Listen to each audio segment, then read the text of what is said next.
Here, Warren Buffett reveals some couple of short stories from which you can draw a couple of lessons from them.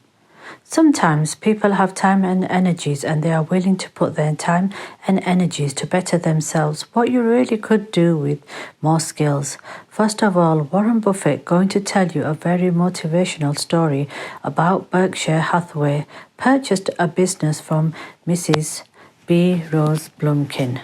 Berkshire Hathaway, who purchased a business for many millions of dollars from a woman who started it with $2,500 with the contribution of another woman.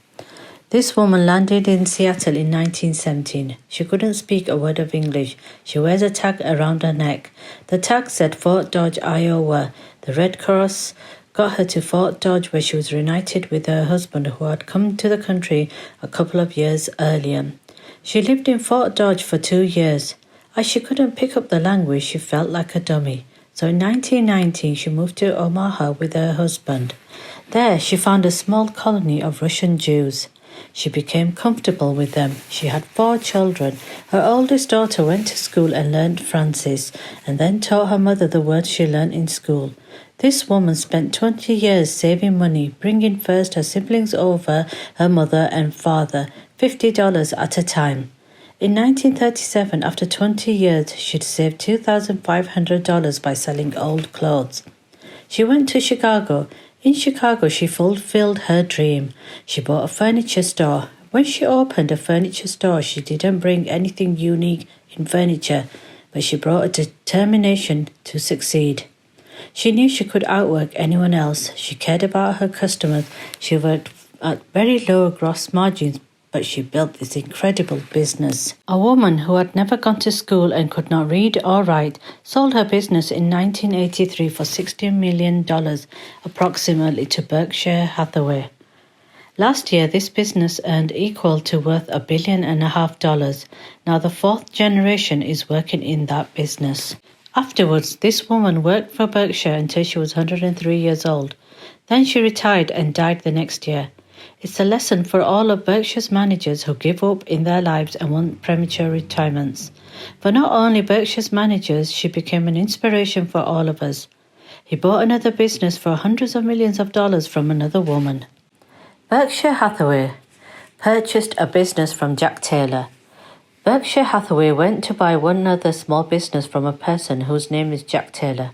He was born in 1922 and lived in the Midwest. He was a pretty good athlete and didn't want to be interested in school. He went to college for a year and then dropped out in 1941.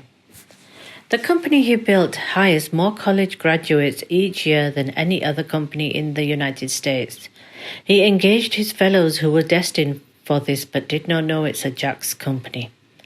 When the United States became under attack, he wanted to join the Army Air Force, but recruiting station volunteers refused him because he had hay fever. Then he went over to the Navy again, but this time they took him and put him on an aircraft carrier. He flew small flight airplanes during World War II. He got 2 distinguished flying crosses from the Navy, and then he came back to the Midwest at the age of 23 or 24 years old.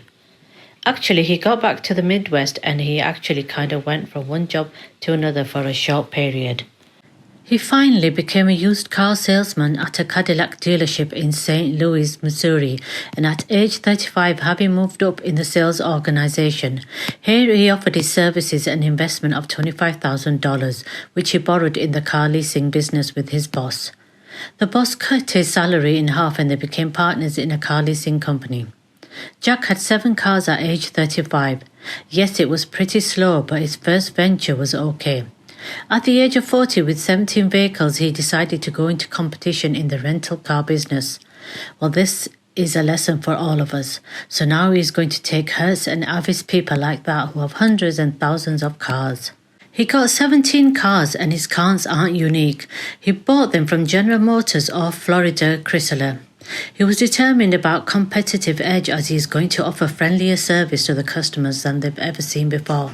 So he started the company. He named it after the battleship that he'd flown from in the Pacific, which was the USS Enterprise. He died on 2nd July 2016. When he died, his rent-a-car company started with those 17 cars was worth more than Hertz and Avis, and even more than all the other rental cars put together. His son Andy Taylor runs the business after him. Now his grandchild is in the business. There'll probably be a fourth generation. So this is a man who lived by the creed basically of delighting his customers and working with people and establishing the relationship with them. He made a friend out of every customer. He managed to take very ordinary cars and turn them into this extraordinary business from virtually nothing. In the car leasing business, the car leasing company was competing on the cost of money to finance cars. It's very hard to delight a customer when the company just gives them the car and tells them to send a monthly check for 5 years and they'll be back at that time. So his talents were being wasted basically in that business. But at the age of 40, with all of his experience, he found the golden key. He took a very ordinary business and turned it into an absolutely extraordinary operation. He didn't worry about whether the Federal Reserve was going to tighten or ease. He didn't worry about whether the stock market was up or down. He didn't worry about the things he couldn't change. But he did worry. He did focus on one thing he couldn't change, and that was a customer's experience. Again, Berkshire wanted to purchase it. He went down to Florida and tried to talk to him. He was smart enough and refused to do so. The value of the company quadrupled after Berkshire's visit, but Jack Taylor was smart enough to see that he would find that business. Henry Ford was born on 30th July 1863 in Springwells Township. Henry Ford was one of 8 children born to William and Mary Ford.